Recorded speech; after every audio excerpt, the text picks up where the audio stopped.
Hi, നമ്മുടെ പുതിയൊരു വീഡിയോയിലേക്ക് എല്ലാവർക്കും സ്വാഗതം.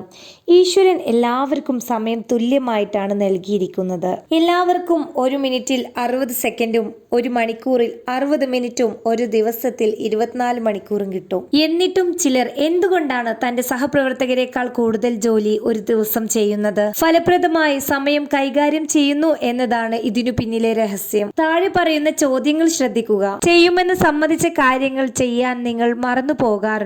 നിങ്ങൾക്കൊഴികെ മറ്റെല്ലാവർക്കും വേണ്ടിയാണ് നിങ്ങൾ കാര്യങ്ങൾ ചെയ്യുന്നതെന്ന് തോന്നാറുണ്ടോ?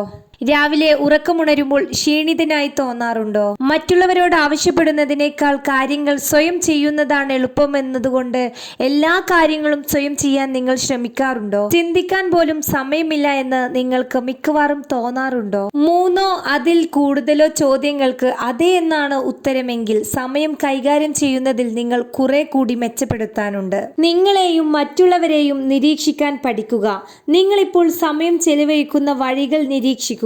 സമയം എവിടെയാണ് പോകുന്നത് എന്നും ആരോടൊപ്പമാണ് അത് ചെലവഴിക്കുന്നത് എന്നും ശ്രദ്ധിക്കുക. അതിനേക്കാൾ മെച്ചപ്പെട്ട രീതിയിൽ സമയം ചെലവാക്കാനുള്ള മാർഗം കണ്ടെത്തുക. പുതിയ മാർഗം പരീക്ഷിക്കുവാനുള്ള തീരുമാനമെടുത്തേ തീരൂ. സഹായിക്കണമെന്ന് ആവശ്യപ്പെടുന്നവർക്കെല്ലാം സഹായഹസ്തം നീട്ടുന്ന ഒരാളാണോ നിങ്ങൾ? മറ്റുള്ളവരുടെ എല്ലാം കാര്യങ്ങളിൽ ശ്രദ്ധ നൽകുന്ന എന്നാൽ സ്വയം കാര്യം ശ്രദ്ധിക്കാത്ത ഒരാളാണോ നിങ്ങൾ? മറ്റുള്ളവരെ സഹായിക്കുന്നതും മറ്റുള്ളവരുടെ കാര്യങ്ങൾ ശ്രദ്ധിക്കുന്നതും വളരെ നല്ലതാണ്. എന്നാൽ പറ്റില്ല എന്ന് പറയേണ്ട സ്ഥലത്ത് പറ്റില്ല എന്ന് പറയാൻ മടിക്കരുത്. ചിലരോട് അങ്ങനെ പറയാൻ വളരെ ബുദ്ധിമുട്ടായിരിക്കും.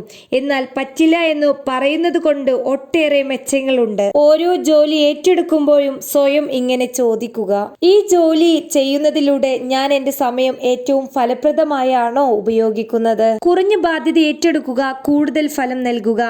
കാര്യങ്ങൾ ഏറ്റവും ഭംഗിയായി ചെയ്യാൻ എക്കാലത്തെയും മഹത്തായ രഹസ്യങ്ങളിൽ ഒന്നാണിത്. നാം പലപ്പോഴും ഇതിന് വിപരീതമായാണ് പ്രവർത്തിക്കാറുള്ളത്. ഈ കഴിവ് നിങ്ങളുടെ ജീവിതത്തിലെ സമ്മർദ്ദം നല്ലൊരളവ് വരെ കുറയ്ക്കാൻ സഹായിക്കും. മറ്റുള്ളവരുമായുള്ള നിങ്ങളുടെ ബന്ധം ശക്തിപ്പെടുത്താനും ഇതിന് കഴിയും. ചുമതല കൃത്യമായി നിർവഹിക്കുക. ഉത്തരവാദിത്തം ഏറ്റെടുത്തിട്ട് അത് ചെയ്യാൻ കഴിയാത്തതിനേക്കാൾ നമ്മളിൽ കടുത്ത സമ്മർദ്ദം ഉണ്ടാക്കുന്ന മറ്റൊന്നുമില്ല.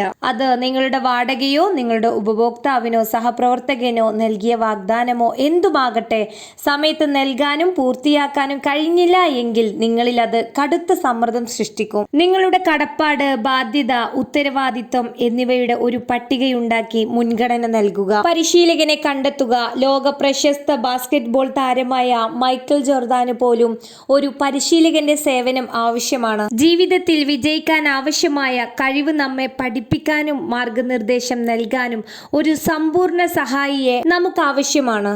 നിങ്ങളുടെ ലക്ഷ്യം നിറവേറ്റാനുള്ള വഴികളിൽ നിങ്ങളെ പരിശീലിപ്പിക്കാനും കൈപിടിച്ച് നടത്താനും കഴിയുന്ന ഒരാളെ കണ്ടെത്തുക. ഇതെല്ലാം ചെയ്യാൻ കഴിവുള്ള ഒരാളെ കിട്ടിയില്ല എങ്കിൽ ഒന്നിലേറെ പേരുടെ സഹായം തേടുക. അഭിവൃദ്ധിപ്പെടാൻ നിങ്ങൾ ആഗ്രഹിക്കുന്ന ഓരോ മേഖലയ്ക്കും പറ്റിയ ഓരോ പരിശീലകനെ സ്വന്തമാക്കുക. കാര്യങ്ങൾ അടക്കും ചിട്ടയുമായി ക്രമീകരിക്കുക. എല്ലാ കാര്യങ്ങൾക്കും ഒരു സ്ഥലം കണ്ടെത്തുക. എല്ലാം അതിന്റെ സ്ഥാനത്തും വെക്കുക. ഓരോന്നും തെരഞ്ഞു കണ്ടുപിടിക്കാൻ വേണ്ടി മാത്രം ഒരു ദിവസം ശരാശരി 1 മണിക്കൂറെങ്കിലും നിങ്ങൾ നഷ്ടപ്പെടുത്തുന്നുണ്ടാകും. Label maker, file cabinet, computer തുടങ്ങിയവ ഉപയോഗിക്കുക. ഇവ ഉപയോഗിച്ച് ആവശ്യമുള്ള കാര്യങ്ങൾ പെട്ടെന്ന് കണ്ടുപിടിക്കുവാനുള്ള ഒരു സിസ്റ്റം ഉണ്ടാക്കുക. ഇതിനായി ചെലവഴിക്കുന്ന സമയത്തിന്റെയും പണത്തിന്റെയും പേരിൽ ഒരിക്കലും നിങ്ങൾ പശ്ചാത്തപിക്കേണ്ടി വരില്ല. സ്വയം പ്രചോദിതരാവുക.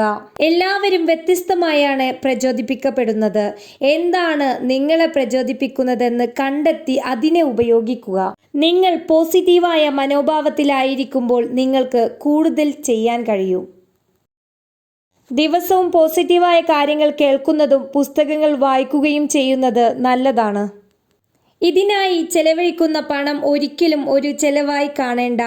നിങ്ങളിൽ തന്നെ നിങ്ങൾ നടത്തുന്ന ഒരു നിക്ഷേപമാണത്.